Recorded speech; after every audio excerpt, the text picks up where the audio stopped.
टासीदेलेक नमस्कार। तिब्बत टिभीको नेपाली प्रसारणमा स्वागत छ। यस हप्ताको तिब्बत परम पावन दलाइ लामा ज्यू र केन्द्रीय तिब्बती प्रशासनको साप्ताहिक समाचारहरूका साथ मालुरियो सङ्घ उपस्थित भएको छु। सुरु गरौँ यस हप्ताका प्रमुख समाचारहरू संक्षेपमा। परम पावन दलाइ लामा ज्यू र केन्द्रीय प्रशासनले राजकुमार फिलिपको निधनमा शोक व्यक्त। परम पावन दलाइ लामा ज्यूले मानवताको एकतालाई बढावा दिन प्रतिबद्धता रहेको। चिनिया हिरासतमा किशोरी भिक्षुको मृत्यु। तिब्बतीहरूले नयाँ सिक्यौं र तिब्बती संसदका सदस्यहरूका लागि विश्वव्यापी मतदान सम्पन्न। कर्मा सिंघेले अस्ट्रेलिया, न्युजिल्यान्ड र दक्षिण पूर्व एसियाको नयाँ प्रतिनिधिको रूपमा नियुक्ति। तिब्बती संसदीय समूहहरूले परम पावन दलाइ लामा ज्यूको उत्तराधिकारबारे राष्ट्रिय संसदमा प्रस्तुत गरिने। अब समाचार विस्तारमा। परम पावन दलाइ लामा ज्यू र केन्द्रीय तिब्बती प्रशासनले प्रिन्स फिलिपको निधनमा बेलायती शाही परिवारप्रति संवेदना व्यक्त गर्नुभयो। केन्द्रीय प्रशासनका प्रमुख डाक्टर लप्सा सिंघेले विज्ञान र प्रविधिको प्रगतिमा वातावरणीय कारणहरूका लागि प्रिन्स फिलिपको योगदानलाई सम्झिनुभयो। गत हप्ता शुक्रबार 79 वर्षको उमेरमा उनको निधन हुनुभयो। गत सोमबार फ्रान्सेली बी द लभ कार्यक्रम र क्यानाडाली वन बेटर वर्ल्ड कलेक्टिभ कार्यक्रममा पाहुनाको रूपमा बोल्दै तिब्बती आध्यात्मिक गुरुले मानवतामा एकताको व्यापक चेतना जगाउने आफ्नो प्रतिबद्धता रहेको बताउनुभयो। आफ्नो उदाहरण प्रस्तुत गर्दै परम पावन दलाइ लामा ज्यूले तिब्बतमा हुँदा तिब्बतीहरूको मात्रै हेरचाह गर्ने सोच रहेको र निर्वासनमा आइसकेपछि मात्र संसारभरिका मानिसहरू समान रहेको महसुस गरेको स्वीकार्नुभयो। And the reality, now we have to live together on this planet. Now time come, we should think about humanity, about world. No longer talking my nation like that. चिनिया अधिकारीहरूले 19 फरवरीमा यातना दिएको कारण तिब्बती भिक्षु तेन्जिन निमाको मृत्यु भएपछि चिनिया अधिकारीहरूले जावोम्बोमा रहने सबै तिब्बतीहरूलाई डराउने अभियान चलाइरहेका छन् र चिनिया पुलिसले र कमान्डो सहित जावोम्बो शहरमा परम पावन दलाइ लामा ज्यूको तस्विरहरू जफ्त गर्ने सफा अभियान चलाएका छन्। तेन्जिन निमा उफ तामे तिब्बतको परम्परागत खाम प्रान्तको कर्जे सेर्सुल काउन्टीबाट 7 नोभेम्बर 2019मा शान्तिपूर्ण प्रदर्शनमा भाग लिने क्रममा चिनिया अधिकारीहरूले कडा कुटपी र यातना दिएपछि उनको निधन हुनुभएको थियो। उनी 3 अन्य भिक्षुहरूसँग शान्तिपूर्ण प्रदर्शनमा भाग लिएका थिए।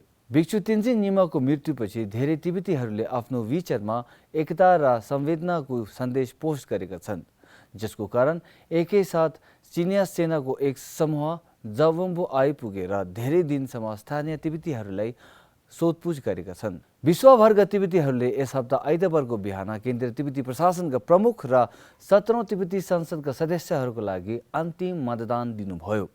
चुनावका लागि दर्ता भएका 26 देशहरूमा 83,000 भन्दा बढी तिब्बती शरणार्थीहरूले छरिएका छन्। प्रशासनका प्रमुख डाक्टर लप्सा सिंघेले उक्त घटनाले चिनिया सरकारलाई प्रत्यक्ष सन्देश दिएका छन् कि निर्वासनमा रहेका तिब्बतीहरूले परम पावन ज्यूको नेतृत्वमा प्रजातन्त्रको उपहार उपभोग गरिरहेका छन् भन्नुभयो। We are sending a message directly to Beijing that there is no democracy in China and Tibetans in Tibet don't enjoy freedom, but under the great leadership of His Holiness Dalai Lama, we in exiles have been given this gift of democracy.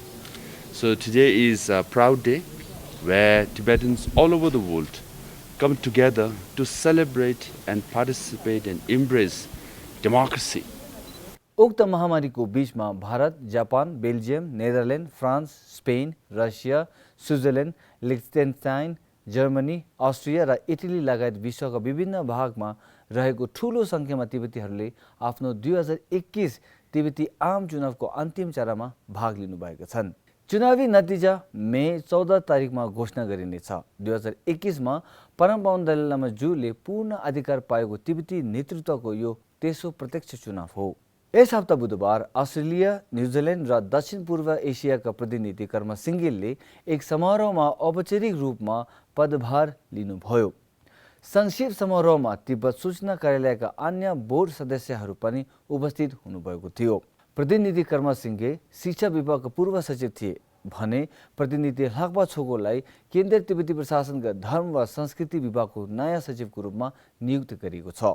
युरोपको राजनीतिक एजेन्डामा तिब्बत शीर्षकको एक वेबिनारमा यो सहमति भयो कि तिब्बती संसदीय समूहहरूले सम्बन्धित राष्ट्रिय संसदहरूमा पैन युरोपियन प्रस्तावको लागि अभियान गर्नेछन्। गत साता शुक्रबार सो छलफलमा तिब्बती रुचि समूहका अध्यक्ष एमएपी मिकोलास पेक्सा, युरोपियन संसद र एमएपी इजाबेल सान्टोस, तिब्बत कार्यालय ब्रसेल्सका प्रतिनिधि टसी फुन्चोक र EU नीतिका निर्देशक श्री विन्सेन्ट मेटेनले भाग लिनुभएको थियो। वक्ताहरूले तिब्बतको सम्बन्धमा परमपम दलाई लामाज्यूको पुनर्जन्म र तिब्बतबारे विस्तृत रूपमा छलफल गर्नुभयो। यसका साथै आजको लागि साप्ताहिक समाचार यति नै। अर्को हप्ता फेरि भेटौँला। टसिदेले नमस्ते।